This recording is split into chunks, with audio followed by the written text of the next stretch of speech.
رات کا سناٹا جیل کی موٹی دیواروں سے ٹکرا کر عجیب سا خوف پیدا کر رہا تھا۔ لمبی راداری میں لٹکتے زرد بلب مدھم روشنی دے رہے تھے، اور ہر چند لمحوں بعد کسی دروازے کے بند ہونے کی آواز گونج اٹھتی تھی۔ اسی جیل کے ایک کمرے میں ایک قیدی بیٹھا تھا۔ اس کا نام سلیم تھا۔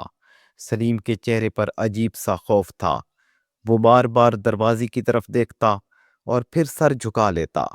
ایسا لگتا تھا جیسے وہ کسی چیز کا انتظار کر رہا ہو، یا شاید کسی چیز سے ڈر رہا ہو۔ جیل کے دوسرے قیدی اکثر اس کا مذاق اڑاتے تھے۔ وہ کہتے تھے، سلیم، تم تو بہت بہادر بنتے تھے، اب کیوں ڈر رہے ہو؟ مگر سلیم خاموش رہتا اور کسی کو کچھ نہیں بتاتا تھا۔ حقیقت یہ تھی کہ سلیم کو جیل سے نہیں بلکہ اپنے ضمیر سے خوف آ رہا تھا۔ 2 سال پہلے سلیم ایک عام آدمی تھا۔ اس کی ایک چھوٹی سی دکان تھی اور وہ اپنی بیوی بچوں کے ساتھ خوشحال زندگی گزار رہا تھا۔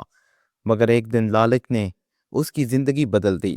ایک رات اس نے اپنے ایک دوست کے ساتھ مل کر ایک امیر آدمی کے گھر ڈکیتی کرنے کا منصوبہ بنایا۔ سلیم نے سوچا تھا کہ بس ایک بار پیسے مل جائیں تو زندگی آسان ہو جائے گی۔ مگر اس رات سب کچھ بدل گیا۔ جب وہ گھر میں داخل ہوئے تو وہاں ایک بوڑھا آدمی جاگ گیا۔ گھبراہٹ میں سلیم نے اسے دھکا دیا۔ بوڑھا آدمی زمین پر گرا اور پھر کبھی نہ اٹھ سکا۔ سلیم کو اسی جرم میں گرفتار کر لیا گیا اور عدالت نے اسے کئی سال قید کی سزا دے دی۔ جیل کی دیواریں تو اسے قید کر چکی تھیں، مگر اصل قید اس کے دل میں تھی۔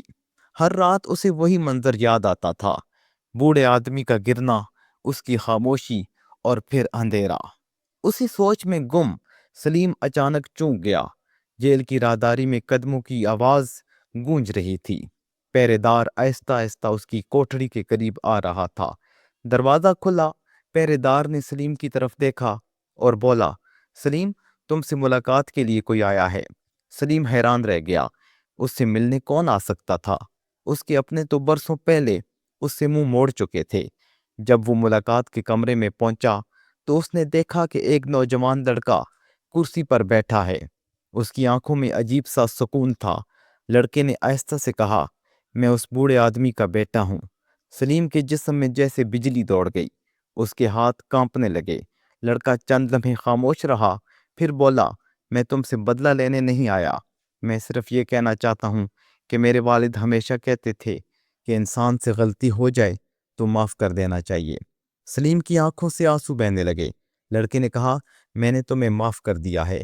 یہ سن کر سلیم کا سر جھک گیا۔ اس لمحے اسے محسوس ہوا کہ جیل کی دیواروں سے بھی زیادہ سخت قید اس کے دل میں تھی، اور آج پہلی بار وہ قید تھوڑی سی ہلکی ہو گئی تھی، کیونکہ کبھی کبھی سب سے بڑی آزادی معافی میں ہوتی ہے۔